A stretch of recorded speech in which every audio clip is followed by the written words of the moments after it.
determined to win the majors, and he definitely wants his first green jacket for sure. And, yeah, he's a different golfer. Now, he won last week, and that gave him a lot of confidence in terms of how his game was coming into shape coming in here. Clearly, that's just rolling right into the first two rounds.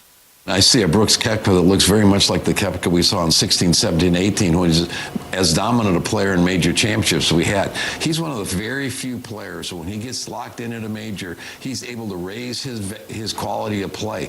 Usually, you see a lot of players go the other direction. The pressure, the tension, whatever, they don't play quite as well. He seems to play better, and we've seen that over the first 2 days. Hit the ball beautifully. He's made all the key putts. He's done everything he's needed to do, and he looks as calm as he can be. Yeah, and how about Ben? A little bit earlier, Clippers still got 2 games left, so they got a game tomorrow against the Blazers. Then they got the Suns coming up on Sunday. That could be interesting how that shakes out, but they have a 2-game cushion on the Lakers. So all they really have to do is just win 1 game. And then the Warriors are going to close out the season in Portland. So that game will help determine the standings. And as far as who the Lakers would play if they're in the number 7 spot, well, how about you just get the Pelicans and the Timberwolves in the final game of the season? How cool would that be?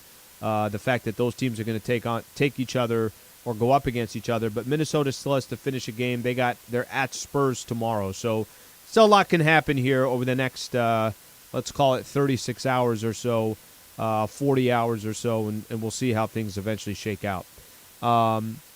Need a break from the everyday? Well, fans, it might be your lucky day because tonight Fantasy Springs Resort Casino is giving away a 2-night stay plus dinner and golf or bowling for 2. Make any day your lucky day. Book now at FantasySpringsResort.com. Phone number is 877-710-ESPN if you want to be a part of the show. Let's take a quick listen here. Here's Lakers head coach Darvin Ham. Darvin, what did you think kind of pulled you guys out of the whatever it was defensively or defensive glass in the first half and eventually pulled away from Phoenix in the second? I mean, I think guys just got their wind, got their legs up under them. You know, technically this is the backside of 3 and 4 nights. And so with the travel and getting in at weird hours, it's that time of the year, man. You know, I mean, you can't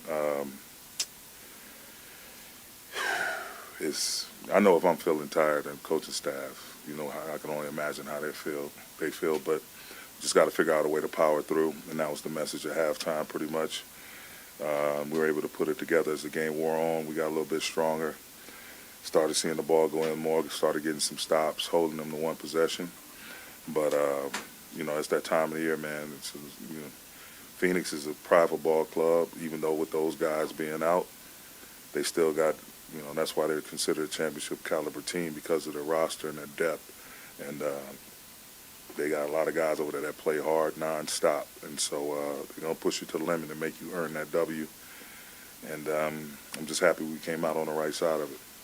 Technically, there's still so many different scenarios that could unfold. Of course, you can only control what you can on Sunday. But have you felt any of that, the team, just the uncertainty of who the opponent is going to be, on top of having to play the games with this whole playing concept? Nah, I don't feel any lack of confidence. You know, it's just we have to do what we need to do to make sure we have the proper energy, the proper rest, care, make sure we're taking care of our guys and their physical issues, and try to come out and put our best foot forward. That's the biggest thing, man. Like, everybody's dealing with a little something in terms of whether it's injuries or things that are hurting. And we just got to push through. Like, the film study is even more at a premium now. It's hard to get on the practice floor and do anything practice-wise.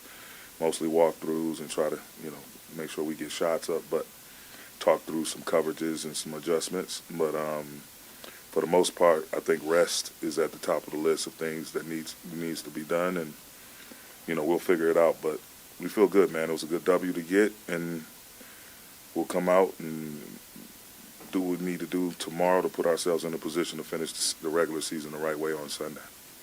Darvin, how much do you think that D'Lo, Austin, and Malik helped to carry you guys through this tonight? It's huge. It's huge. Those guys to be able to carry the load and make some shots and have their own different segments during the game is huge, man. You know, the more pressure we can take off Bron and AD to have to go out and save the day or make every play, the better. When they can just play manageable minutes, and those other guys step up and come out and play well, it just makes us that much more dangerous, and it also saves some gas for our 2 big dogs.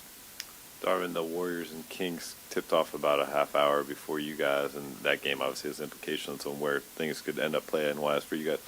Did you have any awareness of what was going on up? Nah, I'm just trying to coach my team, man. Like, however it falls, whatever happens, we just got to be ready to do what we need to do. And if that's a secure spot at number 6, if that's 7 or 8 in the play-in, I don't. We just got to be ready to do what we need to do, and that's the way I carry myself through life and in this sport. Like, take care of what you can take care of, control what you can control. Darvin, Mo made his debut tonight. What did you think of him and his few minutes? And then I saw you went back to Wanyan in the second half, just kind of deciding that backup 5 spot. Yeah, I thought he was solid. I thought he and Lonnie in short minutes were solid. Like I said, when you're on a deep, talented roster, it's tough. And sometimes you don't get the type of minutes you want through no fault of your own. And I just appreciate those guys for being such good pros about it. But they helped us in those short minutes. Both of those guys made plays, and whether it was a block shot, a rebound, put back, whatever.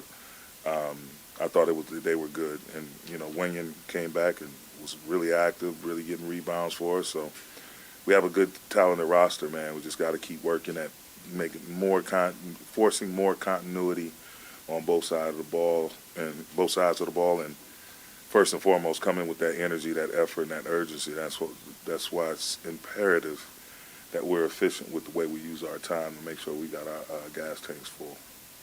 Coach, you mentioned the guys didn't have their legs under them. It's been a rigorous schedule. But if you guys, in fact, are the 7th seed and have to play Tuesday night, there's not a lot of time for rest. So how do you get your guys to not start slow, particularly in a must-win game? So how do you remedy that? Well, I just think the stakes, being what they are, is going to really ramp up our guys. And it's just human. It's just a part of being a human. You're going to have, your mind is going to be there, your heart's going to be in it. But physically, if you've had what you said, a rigorous schedule, it's just that comes out. And so the biggest thing is for us to not feel like any one person has to do it on their own. The more we rely on each other as a group and rely on the talent that we have on this roster to play together and make the simple pass, simple play, or a guy gets blown by, everyone in the position doing their work early to help get a defensive stop, to help AD and different guys on the defensive glass, we'll be okay. It's just relying on the team instead of the individual. We'll be fine. I know it's probably too soon to think about it because you're still in the middle of the fight. But at some point, are you going to sit down and say to yourself, "Wow, we started out 2-10, and look where we wound up"?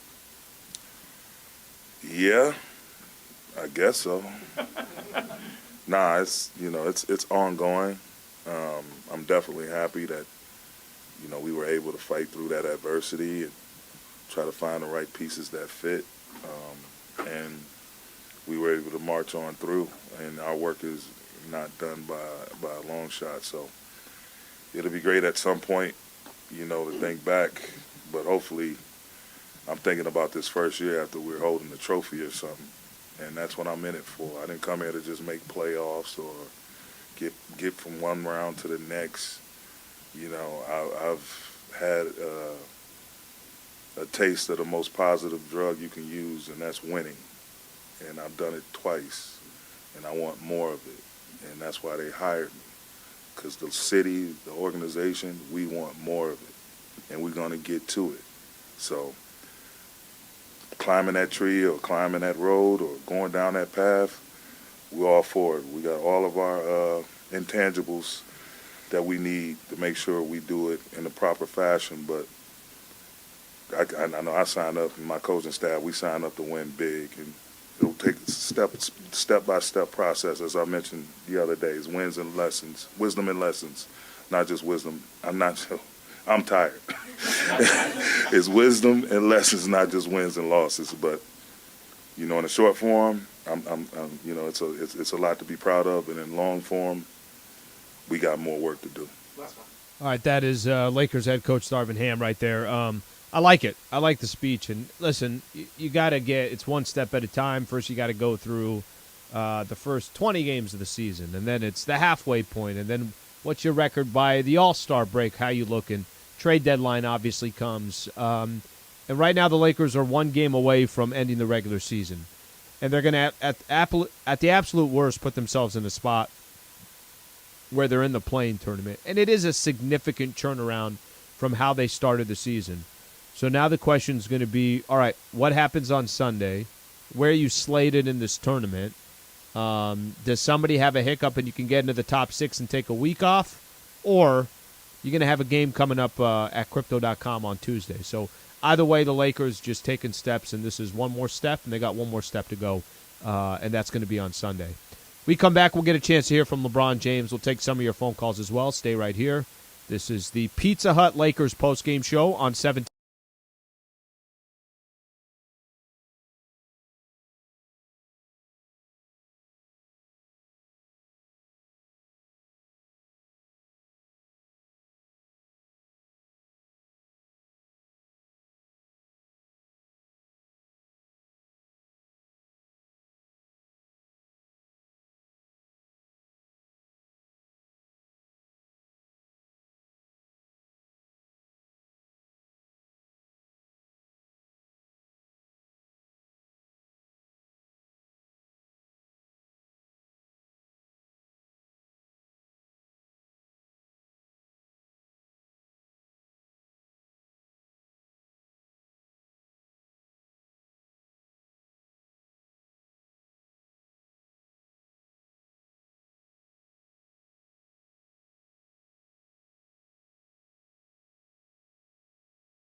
From tonight's Lakers game and your reaction on the Lakers line. Presented by Pizza Hut. Big is back. It's bigger, it's cheesier. The Big New Yorker from Pizza Hut. Pizza Hut. Big pizza, bigger deal. $13.99 Big New Yorker only at pizzahut.com. Hi, this is Anthony Davis of your Los Angeles Lakers. Hi, it's LeBron. The Lakers play here.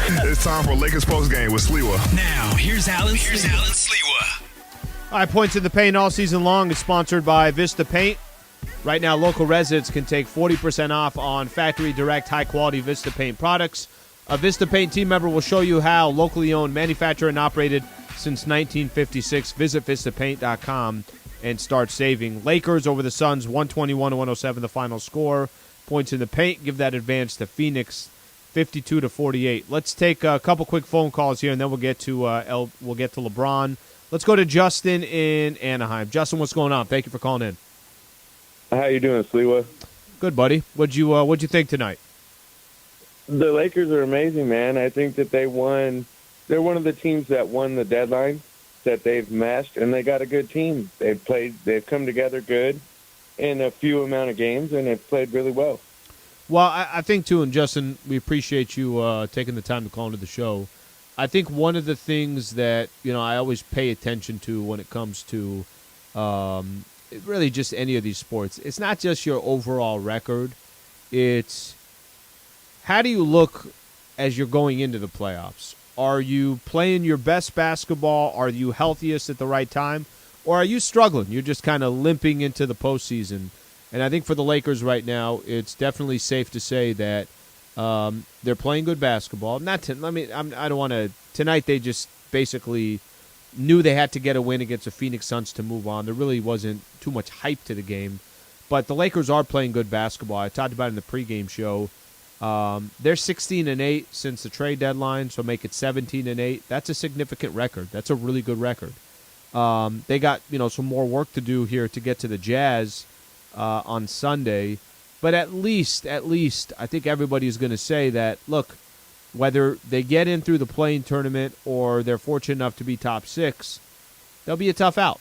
That's it. There will be a tough out once the playoffs start. Al in L.A. Al, appreciate you calling in. What's going on? Hey, Alan, how you doing? Good, brother. What's going on? I kind of disagree with you, Alan. The Lakers haven't really been playing good these last 3 games, man, because I said, like 3 weeks ago, I said there's no way they can back into the playoffs. They have to go pushing forward. But even though they're kind of winning, but these last 3 games, they're kind of like going in sideways to me, man, They literally put a little more pep in their step, or they're going to get knocked out quick. Well, I mean, listen, if I take aside the record that we're talking about, the game against Utah, they should have lost that game. They should have. That game against the Jazz, they got very, very lucky that they won that game. Clippers outplayed them. And then there's this game against the Phoenix Suns. If you want to talk very, very short sample size, okay, I see where you're coming from. But I don't think the Lakers were going to play like this tonight if the Phoenix Suns had all their guys. I think they just knew they could sleepwalk for a couple quarters and then turn it on whenever they wanted to. Okay, let's take a quick listen here. Here's LeBron James on the Lakers win. LeBron, a close game early in the fourth quarter. What'd you like down the stretch? Help you guys pull away there? I mean, just keeping our composure and got defensive stops and make some shots. Is that simple? Yeah. When we have guys like D'Lo and Beasley who can hit threes like that, how much does that help the team out? Well, I mean, there's nobody that they can really just key on. They can't just key on AD, can't just key on me. When you have B shooting the way he was shooting tonight, you got D'Lo shooting the ball at a high rate, you got AR who's been playing exceptional all season. Just keeps the defense always that big. You've been pretty honest about the get back into rhythm that you've been going through and stuff like that. How do you feel right now in that process? And how long is that evolution going to take for you? Is that going to be something you're working through? Yeah, it's just something I'm working through. Just got to continue to just push it. Obviously be smart about my body, give my body optimal rest, but also, still putting the work in, getting the work in. So, when the postseason start, the play-in game, whatever the case may be, that I'm, pretty much fine-tuned. 3 games in the last 4 nights. How are you holding up physically? I'm looking forward to possibly having a day off tomorrow. The only bad thing about it, but it's a good thing, I still got to be a dad too, so I got to get on a plane and fly to Portland and go watch my son play in the Hoop Summit, so it's no rest for the weary, Ron, you said that you were very familiar with Austin's game when you guys got him, and you watched film, you really liked what you saw. Has he even exceeded your expectations? I didn't have expectations for him. When you get an undrafted, guy on your roster, you don't really have much expectations for him. But I knew the player that we were getting because, like I said, I did watch a lot of film on him and seeing his ability to play the point, play off the ball. He had a high basketball IQ, being able to either make plays for himself or find open guys. And I could just see the IQ working every time he was, playing the game, at Oklahoma. So, once he got to us and he got, Coach Vogel threw him in the fire right away or early on, you could see, that he was capable of playing at this level for a long time. So it was no surprise for me. You guys are still a relatively new group, but so you got to focus on yourselves. I guess that's part of the equation. But there are other teams out there, and what their results are can affect where you guys end up. How much do you pay attention to that stuff? Well, I think the only one that affects us is if GS lose on Sunday and we win. Then we go to 6, correct? That's the only thing that. So even tonight, so that they're playing Sacramento, it's a 5-point game at halftime. Is there a game started at halftime? Nah, we wasn't paying attention there because we weren't playing to our abilities at halftime for us, so we didn't see it to happen. Well, I didn't see it to happen. You go into the play-in, right? That game would probably be Tuesday. You win there. You actually have a pretty nice break until the first round of the playoffs start. That said, I guess with the game Sunday and possibly again Tuesday, I mean, any kind of questions how you're going to be feeling that Tuesday? I wish I had that. I got a lot of superpowers, but I do not have the ability to know how I'm going to feel 3 days from now. I don't have that one. Darvin was saying he was kind of thinking that, right, kind of the adrenaline, the magnitude of the situation would make you guys kind of, step up, so to speak, regardless of how you're feeling. I mean, listen, at the end of the day, we'll be ready. I mean, we got a game Sunday first. Let's control what's in front of us, and then we worry about what happens after that. During All-Star, you called this last stretch of the season the most important stretch of your career during the regular season. Obviously, you guys climbed from 13th all the way to 6th at one point. How would you assess how you guys have done during that run? Extremely well. And the guys did an unbelievable job when I was out for those 4 weeks. And, in the games that I play, I just try to do my part. But we played some really good basketball after the break. Did you go quickly tonight so you could avoid some of the GOAT calls? Not a lot tonight. Man, we tired, man. How many games was that? 6 and what? Was that 6 and 8 or 6 and 10 days or something like that? I don't know, something. We're just tired. We're trying to get up out of here. 6 and 10. We're a little tired. How do you contextualize what Mike Mancias has meant, not just for your career, but specifically this season? There's no way I'll be playing 20 seasons in this without him. It's literally that simple. There's no way I'll be able to still play at this level that I'm playing at right now without him. He's that essential to my game, to my performance, to everything I do, to my mental. There's no way. I could have got 7 to 12 years out of this, but 20 is no way without him. Are there any, from what you're willing to share, is there any particular lessons or approaches that he stressed over the years that you found really helpful? No, I think the best thing about our relationship is that we hold each other accountable.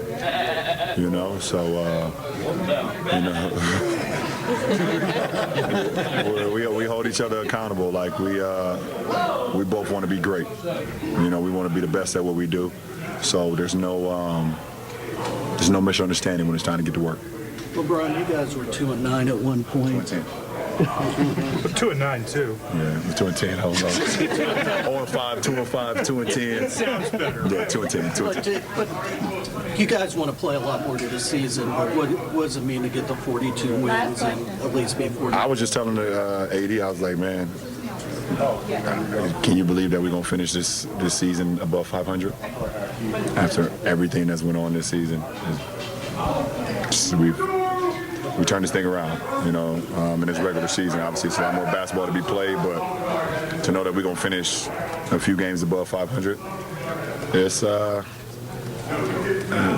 pretty cool. Thank you.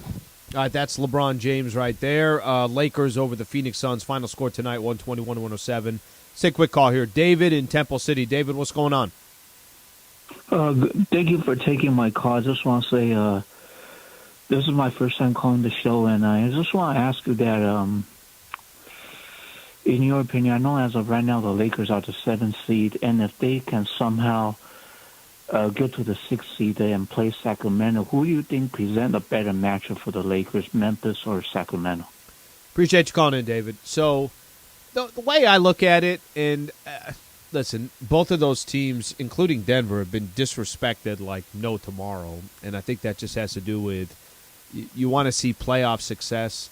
From the matchups that I've seen, the Lakers and the Sacramento Kings just don't play enough defense. And maybe, I don't think it's going to change once the postseason starts, but I would always rather match up with a team that they're just so dependent on their offense, because in the postseason, the game does slow down. I don't think they have an answer, obviously, for Anthony Davis. I would rather face the Sacramento Kings than the Memphis Grizzlies.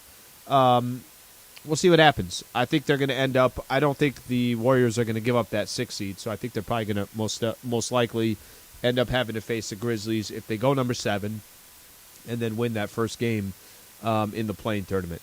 Okay, we'll get a chance to hear from Malik Beasley coming up next. I'll grab a few more of these phone calls. Stay right here. This is the Pizza Hut Lakers postgame show on 710 ESPN. All right, Captain. May the best man win. I wish you the best of luck. I will say this is kind of like my arena here, so I have to come out with a W. San Diego State lost yesterday. I'm going to win today. I just have to do it. All right?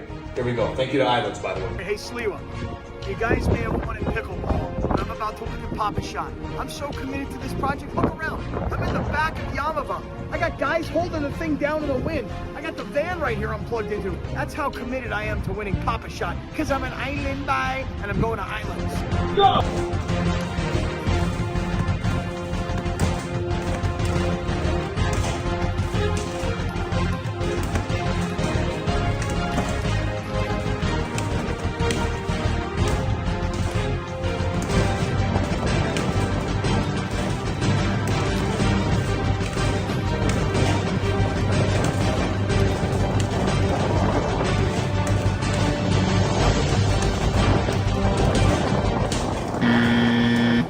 Champ is here.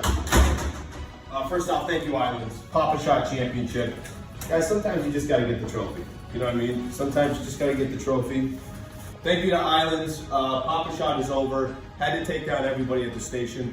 I appreciate the effort, but I had to take us home, guys.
Listening to the Pizza Hut Lakers postgame show. Highlights from tonight's Lakers game and your reaction on the Lakers line. The Los Angeles Lakers on 710 ESPN. Presented by Pizza Hut. Big is back. It's bigger, it's cheesier. The Big New Yorker from Pizza Hut. Pizza Hut. Big pizza, bigger deal. Big New Yorker only at pizzahut.com. Once again, here's Allen Sliwa. All right, one more game for the Lakers coming up on Sunday against the Utah Jazz. Then we know it's the play-in tournament. At the worst-case scenario, it's a play-in tournament after that. Then we'll figure everything out from there. Let me squeeze in a quick call here before we go to Malik Beasley. Levander in San Francisco, thank you for calling in. What's going on? Hey, Alan. Just wanted to say, I see the Lakers, how they play, and it just seems like the pride is not there. You know, the sense of urgency. They talk about the effort, energy, and urgency, and I don't see us having any of those three. I get it. The last couple games, we've been tired, but we can't just flip on the switch. We have to have that momentum riding into the playoffs, especially the play-in game, and go into the playoffs, because we can't just flip that switch on, because then we're going to be down, and then we're going to get, swept out of the playoffs. So I would like us to have that energy and effort and urgency that we keep preaching about these next couple games, so we can go into the playoffs with momentum. So it's the best way that I can put it. I don't disagree with you. I think there's definitely these last couple of games have definitely lacked a a sense of urgency. If tonight Lakers came out and basically said, look, we're not going to play with our food. The Suns aren't playing anybody. By the time halftime comes, this is going to be a 20-point deficit, period. Well, that wasn't the case. And it took them, even in the fourth quarter, early on in the fourth quarter, it was still a close game. So Lakers did not walk into a game saying, let's take complete advantage of this and let's end this game as soon as possible. AD still played 34 minutes. Bron plays close to 30 minutes. So I don't disagree with you on the sense of urgency. I don't know how much that's going to change on Sunday either. And then if what you're asking is, well, then they got to turn it on Tuesday like that if they end up the number 7 seed or wherever they end up there in the play-in. You're right, sometimes that's a little dangerous when you're trying to just turn it on, turn it off. You think like it's just a switch. That part, I see where you're coming from.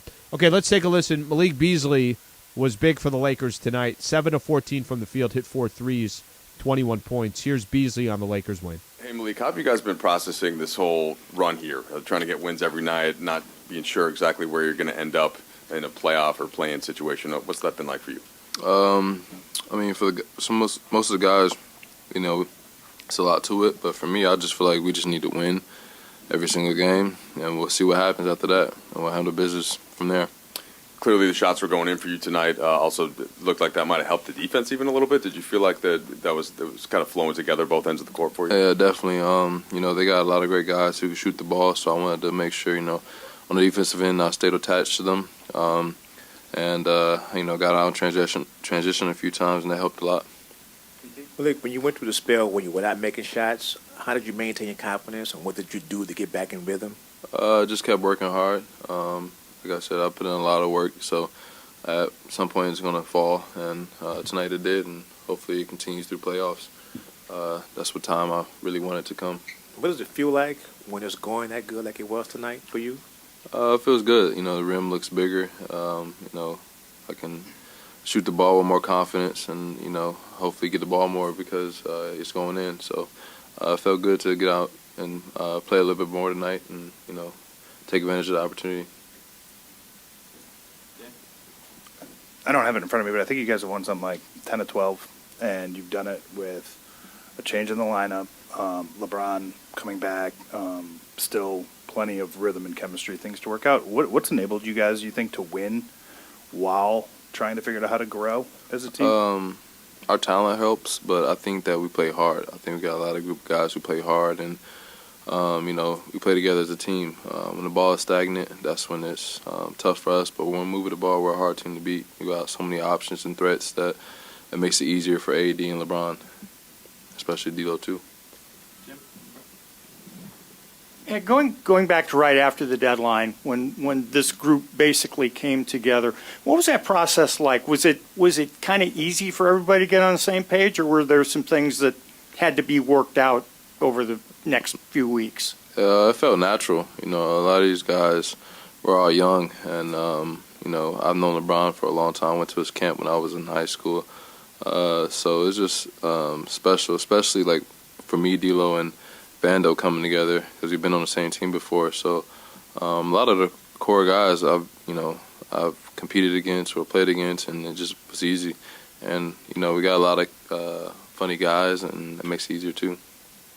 A lot of great shooters are really like superstitious. They really stick to a routine, like Ray Allen, JJ Redick, guys like that. Are you like that at all, or when you're shooting? Yeah, I pretty much got the same routine.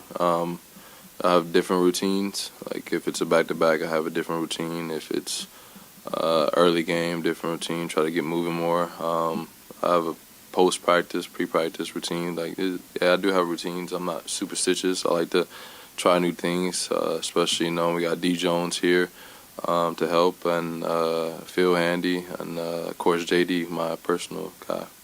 All right, that's Malik Beasley right there. Let's take a quick call here before we go to Anthony Davis. Ken in Newport Beach. What's going on, Ken? Hey, hi, Alan. So, the two Laker guards, Reeves and D'Angelo, had 46 points and were 66% from the field. They won this game. Beasley helped, but those two guys really did win this game, or else I think they would have lost it. My only concern is that the Lakers finished 7th. They get one day off, and they're back again playing on Tuesday. and LeBron just doesn't look well. If you really focused on him on defense and running down court and the fact that he shot 32% from the field, he's just not well. Mm-hmm. And if he doesn't get a few days off, what's going to snap him around and get him back up? That's my biggest concern, is they've only got one day off after the season's over. Well, Ken, I appreciate you calling in. That's probably most likely going to be the scenario, right, where the Lakers will – all the Golden State Warriors have to do is beat the Blazers on Sunday. If the Clippers beat the Blazers tomorrow, so Blazers got back-to-back here, then both of those teams are going to lock up 5 and 6. And you're not wrong there. I think the question mark that has been around the Lakers for the last couple of years won't go away once the playoffs start, is are their key players healthy? And they might be okay today. You wonder as, you get into, like you mentioned, Sunday you got a game, it's in the afternoon. Tuesday night you're going to have a game if it's the play-in tournament. If you lost that game, you got another game coming up on Friday, and then the postseason is going to start in Denver. So there's not going to be – that's why I was so adamant how important it was to try to get this – you got in the top 6. I cared more about the rest than I did anything else, and that just might not be something that's in the cards for the Lakers. So that's just kind of the reality of it. Anthony Davis tonight ends up with 14 points, struggled from the field, just 4 of 12, but he had 21 rebounds and 3 block shots. Here's AD.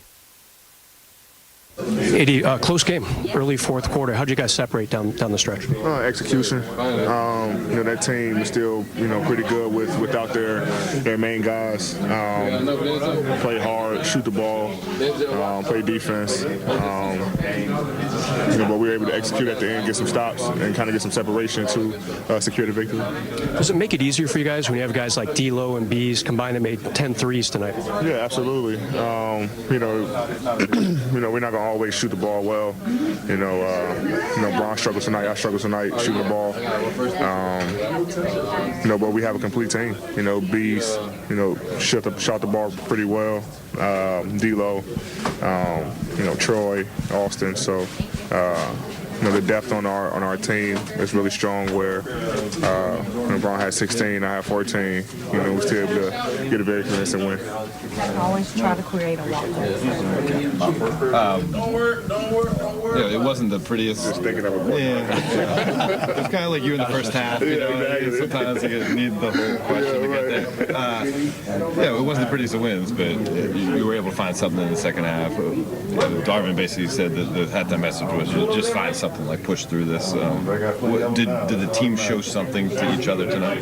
Yeah, when you play teams that's not playing their guys, just like even Sunday, with Utah, those are tough teams to beat. Houston, young guys who, just play hard. These guys had the opportunity that they probably wouldn't have when their main guys are playing. They're always the toughest team to beat. They come in, make shots, play extremely hard, play aggressive, play fast, and those are the toughest teams to beat. So, we just had to come in at halftime, regroup, made a run to end the half, and then come in halftime and just regroup and figure out a way to get a little separation.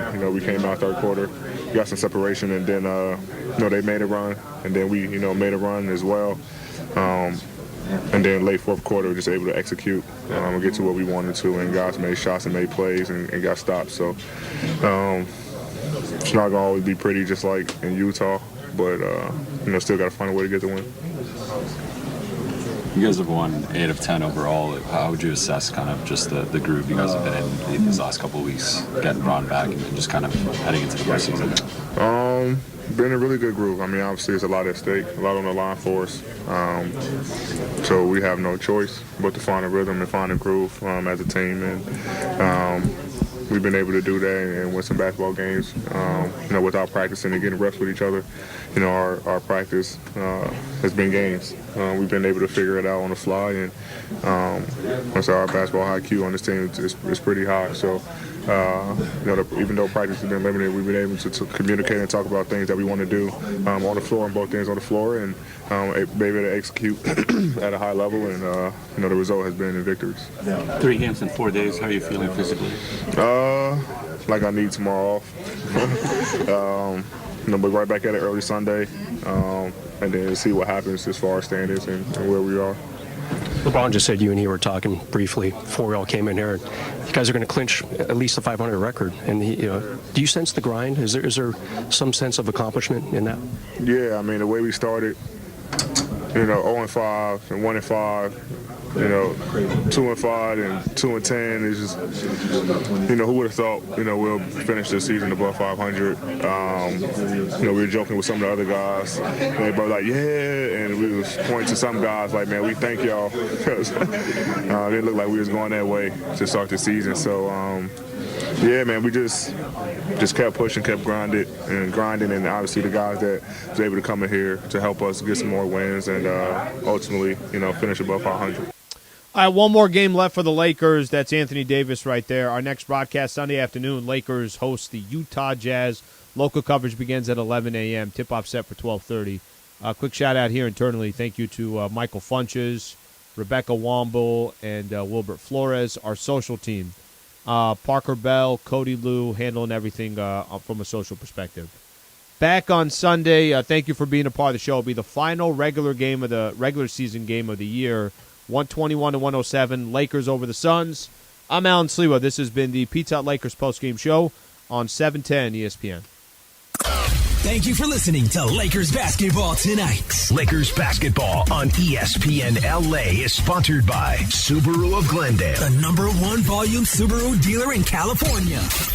Lakers Basketball. Big is back. It's bigger, it's cheesier. The Big New Yorker from Pizza Hut. Pizza Hut. Big pizza, bigger deal. $13.99 Big New Yorker, only at PizzaHut.com. Presented by CallJacob.com. Winning matters. That's why after an accident, you